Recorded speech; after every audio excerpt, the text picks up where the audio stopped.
loh. Iya, iya. Coba, wah selesai ini Amerika selesai. Oke, jadi ini menurut Bu, saya ngelihat bahwa sebagian negara-negara Teluk yang sekarang menjadi tempat Amerika Nah, itu ketakutan juga. masuk base-nya, tapi sebagian juga udah berbalik ya. Udah Arab berbalik. Saudi udah berbeda gitu, Salman udah berbeda ya. Jadi Ini menurut yang saya, dibilang Wowi tadi, yang Ya. mereka nggak kepikir, Ya. si Iran ini malah ngebombardir bukan pangkalan militer di negara mereka. Kan matematiknya gini, gue buka pangkalan militer, ada apa-apa juga paling yang diserang pangkalan Iya, militer Amerika iya. dong. Enggak. Oh enggak, yang diserang sentra-sentra, airport, terus Minyak. terus Iya, kilang. kemudian seaport, Iya. coba. Wah, pusing langsung. Pusing. Makanya dia langsung berbalik, enggak ada lagi Nggak, deploy nggak. dari.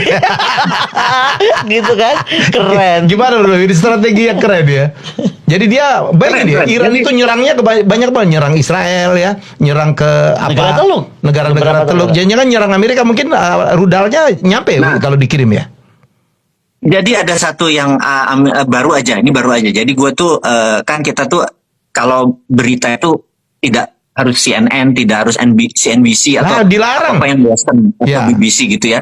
Nah, gue kan selalu pakai Russian Today, pakai apa namanya military of Iran official dan lain sebagainya. Jadi BRICS punya channel itu menarik aja. Gue selalu cover both side itu dari itu. Jadi gue kalau kadang-kadang orang-orang kalau kita komen bilang ini Bosman datanya dari mana? Bullshit Iya, kali, iya. halu kali, bener nggak? Ya. Ya karena kita udah dijejelin sama yang major news barat Media tadi. barat, Walaupun betul. itu dari walaupun media Indonesia pun nyupliknya dari Nah, Dan dari gue barat. mengetahui ternyata pemerintah Israel melarang ya untuk menggambarkan hancurnya Tel Aviv. Jadi kalau nggak Betul. salah berapa media barat Iya, nggak boleh. CNN whatsoever gitu, BBC gitu dilarang. Jadi padahal Tel Aviv tuh katanya hancur sehancur-hancurnya sekarang. Udah hancur ya? Hancur itu. Betul. Ya. Ya, lanjut deh. Betul. Nah, ada satu yang menarik yang baru aja diumumkan oleh Garda Revolusinya Iran setelah Ya. dilantiknya Mojtaba Khamenei ini. Dia bilang bahwa Selat Hormuz itu ada satu hal yang krusial. Apa? Kita ingat ya bahwa di Dubai itu bukan hub orang saja, tapi dia hub ekonomi, Ya, banyak finance Ya. di sana. Betul. Dubai ya. Dan di bawah lautnya Selat Hormuz tadi ada fiber optik yang Yang siap. menyambung ke 47% transaksi dunia. Yang siap digunting kan? Kalau dipotong, Nah, wah selesai. salam, QRIS lo nggak bisa dipakai, lo nggak bisa ngedraw uang Iya, dan lain iya, sebagainya. Dan ini membuat orang Amerika marah karena Amerika sangat bergantung pada digital dan teknologi kan. Oke. Ya jadi yang namanya sosial media, yang namanya transaksi komersial dan sebagainya. Kalau itu Oke. digunting, itu dia game changing. Trump bisa digorok sama rakyatnya gitu. Ya.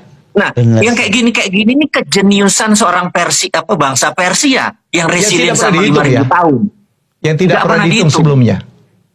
Cuman ngitung dia punya rudal sekian, punya drone sekian, cuman gitu Iya. doang. Nuklir juga Gitu. cuma sekian gitu kan. Oke, saya mau nanya ke Bu Kone. Bu, Ya. ini kenapa sih Rusia, China yang merupakan sahabat Iran itu kayaknya belum terlalu mendukung, minimal terang-terangan ya? Kenapa sih? Enggak, Apa kalau perhitungannya? cara presiden karena aku tinggal Putin di Rusia aja, ya, Putin, Putin. Cara presiden Putin itu kita memang nggak pernah bikin statement begitu modelnya. Dia tuh kan sangat strategik. Ya. Jadi nggak semua diubrak-ubrak, nggak semua Ya, ya. pakai teriak-teriak Ya, gitu, teriak-teriak, enggak. ya. Jadi yang penting dia buat. Tapi yang pasti aku yakin gini, presiden Putin dan presiden Cina ini kan bagaimanapun dengan BRICS itu sukses. Yes. Apapun sukses lah BRICS Yes. itu. Dan BRICS itu nggak berhenti di BRICS Pak Helmi. Iya. Kalau kita tinggal di Rusia kita akan ngerti bahwa Presiden Putin itu sudah bicara jauh hari soal Greater Eurasia Partnership. Jadi akan lebih besar lagi daripada BRICS. Ya kan? Karena kayak the Greater Eurasia gitu kan.